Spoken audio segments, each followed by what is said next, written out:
beri waxaa dalka Hindiya ka talin jiray suldaan caan ah oo lahaa 3 wiil oo amiiro ah. Mid ka weyn magaciisa wuxuu ahaa Xuseen, kan ku xigana Cali, kan u yarna Axmed ayaa loo odhan jiray. Suldaanku waxa kale uu soo koriyey gabadha uu adeerka u yahay oo lagu magacaabo Amiirad Nuurun Nihaar. Waxay ahayd tan ugu quruxda badan uguna dabeecadda wanaagsan dhammaan gabdhaha boqortooyada ku nool. Markii Nuurun Nihaar ay gaadhay da'da saxda ah ee guurka, 3dii amiirba waxay rabeen inay guursadaan. Suldaanku ma wada siin karin dhammaan wiilashiisa, sidoo kale inuu wiilashiisa u kala doorana wuu kari waayey. Sababtaa darteed ayuuna suldaanku qorshe u sameeyey.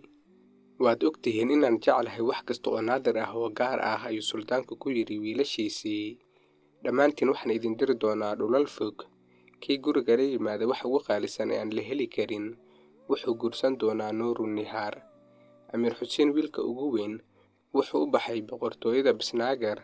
Halkaa wuxuu ku arkay ganacsadayaal fara badan oo alaab qurux badan iibinaya. Alaabtaas oo ahayd tii ugu quruxda badneed ee uu abid arko noloshiisa. Waxaa jiray ganacsato badan oo aad u qaylinaya oo iibinayay badeecadooda.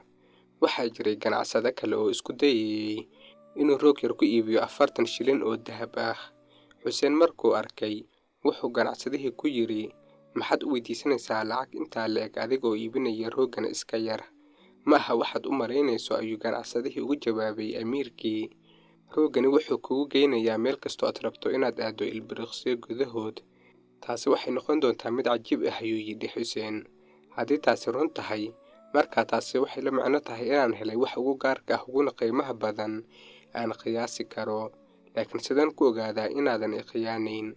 Waan ku tusi doonaa, ayuu yidhi ganacsadihii. Meeshaad degan tahay ii sheeg, anna waxaan kugu geynayaa roogan. Xuseen iyo ganacsadihii waxay ku fadhiisteen roogga. Isla markii uu sheegay ciwaankiisa waxay joogeen albaabka qasriga. Lama rumaysan karo, ayuu ku qayliyey Xuseen. Tan waa waxa igu yaabka badan ee aan abid arko, ayuuna yidhi. Waan kaa iibsan doonaa oo waxaan ku siinayaa 40 shilin oo dahab ah. Isagoo naftiisa ku faraxsan ayuu roogii qaatay. Hadda Nuurun Nihaar hubaal waxay noqon kartaa xaaskayga, ayuu yidhi. Xuseen wuu ku qancay, laakiin wuxuu ku qasbanaaday inuu sugo waqtigay 3 walaalo ahi kulmi doonaan oo ay ku noqon doonaan guriga iyaga oo wax soo iibsanaya. Isla markaas Amiir Cali oo ahaa wiilkii dhexe ee suldaanka wuxuu u safray dhulka Faris. Wuxuu dhex marayay suuq lagu soo bandhigay dhagaxyo qaali ah, dahab iyo qalin, luul, xariir iyo badeecooyin kale oo qaali ah. Indhihiisu waxay ku dhaceen nin dhalinyaro ah oo la wareegaya tuubo falmaroodi ka samaysan, wuxuuna weydiisanayay 40 shilin oo dahab ah. Amiir Cali ayaa ganacsadihii dhalinyarada ahaa weydiiyey, maxaad lacag intaa le'eg u weydiisanaysaa? Waxaan u muuqan mid aan u qalmin, gaar ahaan markaad la barbar dhigto dhammaan alaabta kale ee quruxda badan ee halkan taala. Waxba maaha siday u eg tahay mudane, ayuu yidhi ganacsadihii da'da yaraa. Tuubadani waa mid gaar ah. Dhinacyada waxay ka samaysan yihiin muraayad. Waad ka dhex eegi kartaa, oo wax kastoo aad rabto inaad aragto meel dhow ayaad ka arki kartaa.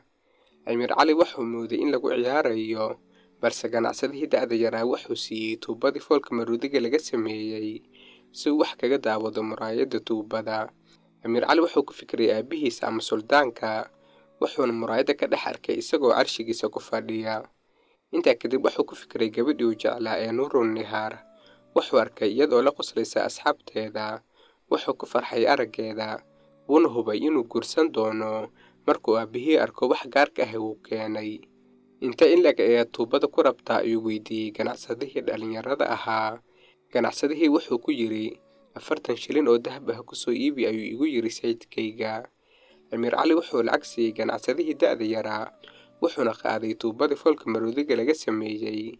Wuxuuna geeyey goobtii uu kula balansanaa inuu kula kulmo walaalihiisa.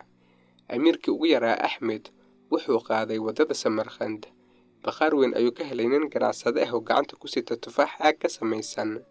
Ganacsadihii ayaa kor u qaaday tufaaxa oo ku qayliyey, 40 shilin oo dahab ah ku iibsada tufaaxan khaaska ah ee aan la rumaysan karin.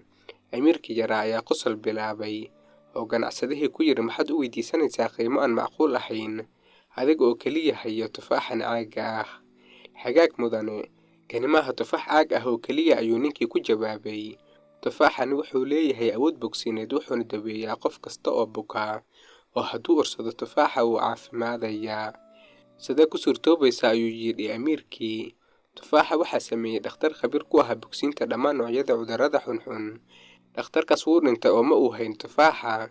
Lacag yar buu qoyskiisa kaga tagay. Hadda xaaskiisa oo maskiin ah ayaa doonaysa inay iibiso tufaaxa. 40 shilin oo dahab ah ayay rabtaa si aysan faqri ugu sii noolaan. Sideen ku hubsan karaa inaad run sheegaysid ayuu weydiiyey amiirkii yaraa. Isla markaas ayaa dad aad u badan isugu yimid meeshii ay taagnaayeen amiirkii iyo ganacsadihii. Mid ka mid ah ayaa ku qayliyey, waxaan leeyahay saaxiib aad u xanuunsan. Meel inoo dhow ayuu degan yahay. Aynu isaga ku tijaabino tufaaxa.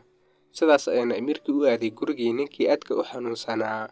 Waxaana la socday ganacsadihii.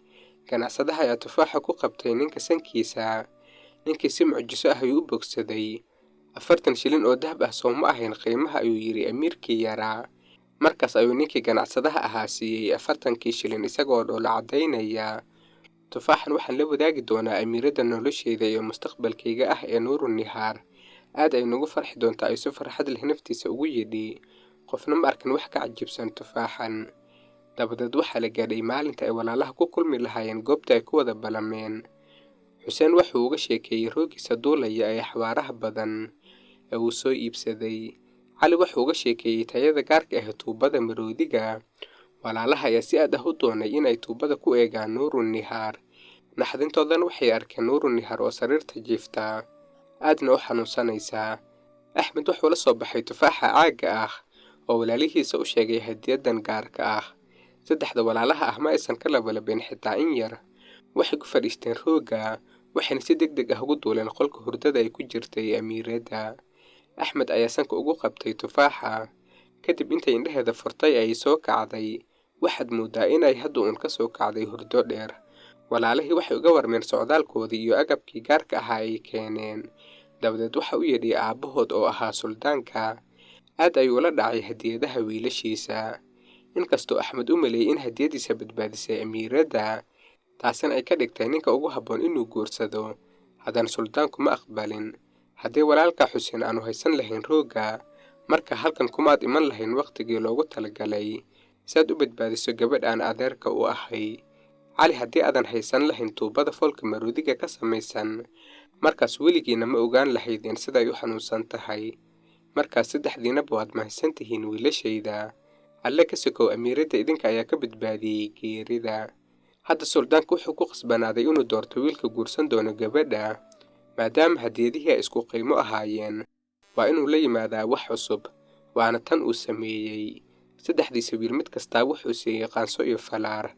Wiilkii falaadhiisa ku dhacda meesha ugu fog wuxuu heli doonaa ogolaanshihiisa ah inuu guursado amiirada quruxda badan ee Nuurun Nihaar. Markaasay walaalihii aadeen bannaan weyn. Xuseen ayaa falaadhiisa ku ganay meel aad u fog, laakiin Cali ayaa falaadhiisa ku dhacday meel ka fog tan Xuseen. Kadibna waxay noqotay Axmed. Meel fog oo aad u dheer buu falaadhiisii ku ganay. Xitaa cidina ma arag meeshay falaadhiisu ku dhacday.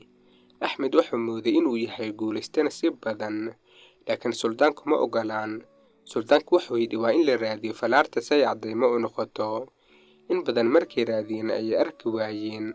Caddayntiina sidaa ayaa lagu waayey. Markaas suldaanku wuxuu go'aan ku gaadhay Cali inuu u guuriyo amiirad Nuurun Nihaar, maadaama tiisa ay ka sarayso tan Xuseen. Meherkiina waxaa la dhigay maalmo kadib. Si qurux badan ayuuna arooskooda u dhacay. Haddaad ka heshay sheekadan, nagu soo bir oo like inoo saar muuqaalka. Waad ku mahadsan tahay daawashadaada.